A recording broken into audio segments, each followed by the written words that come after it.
आर्य प्रतिनिधि सभा की अतिथिशाला को कब्जा करने का जो प्रयास किया उनके आदमियों के द्वारा वह गलत है और अपने आप को प्रधान घोषित स्वयं करके जो घूम रहे हैं वो भी गलत है। जो माननीय शिक्षा मंत्री ने जो चिट्ठी निर्गत किया और इंगित किया कि भाई वीरेंद्र कार्यरत प्रधान के रूप में कार्यरत है, तो भाई वीरेंद्र तो कभी प्रधान रहे नहीं, तो कार्यरत कैसे रहेंगे? और उसके खिलाफ हमने हाईकोर्ट जाने का भी काम किया। उस फलाफल के इंतज़ार किए बिना डीईओ ने भी दो स्कूल की कमेटियां गलत तरीके से निकालने का काम किया। और पिछली बार माननीय शिक्षा मंत्री के द्वारा निर्देशालय के द्वारा जो मेरे में भी कार्यरत रहने का जो प्रमाणिकता जारी किया वो इसलिए क्योंकि मेरा प्रमाण जो है आईजी रजिस्ट्रार देने का काम किए हैं, क्योंकि बिहार राज्य आर्य प्रतिनिधि सभा 1860 सोसाइटी एक्ट के तहत कार्यरत है।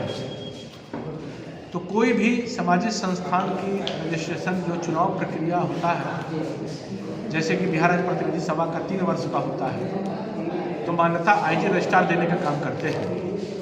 तो आईजी रजिस्ट्रार ने हमको देने का काम 2 बार किया। इसका प्रमाण भी मेरे पास अलग अलग क्रम में है, पर भाई वीरेंद्र के पास तो कोई प्रमाण है नहीं, उनको देने का काम किसी भी ढंग से हुआ नहीं। 2 बार का प्रमाण देने का काम आईजी रजिस्ट्रार की तरफ से मेरे पक्ष में हुआ है और आईजी रजिस्ट्रार ने सभी तथ्यों को अवलोकित करते हुए देखते हुए दिया है मान्यता, क्योंकि आईजी रजिस्ट्रार ने जो ये सर्टिफिकेट भी जारी किया है, क्या ये गलत है? इस बात को तहकीकात किए बिना शिक्षा मंत्री ने कार्यरत करके दे दिए, ये अपने आप में न्याय संगत नहीं है। क्योंकि आईजी रजिस्ट्रार ने भाई वीरेंद्र जो अपने पक्ष में दलीलें दी थी वो सब दलीलें झूठे साबित हुए। एक क्रमांक में यहाँ पर इंकित है आईजी रजिस्ट्रार के द्वारा, तो उनको मान्यता कभी मिल ही नहीं सकता है, क्योंकि ये झूठ के ढेर पर खड़े हैं। और जो निर्गत चिट्ठी हुआ माध्यमिक निर्देशालय के द्वारा, उसके खिलाफ भी मैंने भी कोर्ट में जाने का काम किया, पर फलाफल का इंतज़ार किए बिना जो निर्गत चिट्ठी थी वो विद्यालय के लिए किए भी थे। साथ ही साथ आर्य समाज की संपत्ति जिस पे कुदृष्टि भाई वीरेंद्र का इसलिए है क्योंकि आरजेडी के शासन आते ही ये गुंडागर्दी, हड़पो, जमीन हड़पो, इस बात को चरितार्थ करता है कि उन्होंने फिर से हड़पने की प्रक्रिया जो प्रारंभ की। आर्य समाज सबसे बड़ा उदाहरण है। मेरा सबसे बड़ा प्रश्न है कि भाई वीरेंद्र कब के आर्य समाजी हैं? आज गलत दृष्टि के कारण फिर से आर्य समाज की कब्जा का जो षड्यंत्र रच रहे हैं वो कभी नहीं पूरा होने वाला है। प्रशासन जल्द से जल्द संज्ञान में लेने का काम करे, क्योंकि कुछ भी घटना घट सकती है। सब जगह तनाव का वातावरण है और संवैधानिक रूप से रजिस्ट्रार सोसाइटी एक्ट के तहत जो मान्यता मिला है उसकी भी तहकीकात सरकार कर लेवे।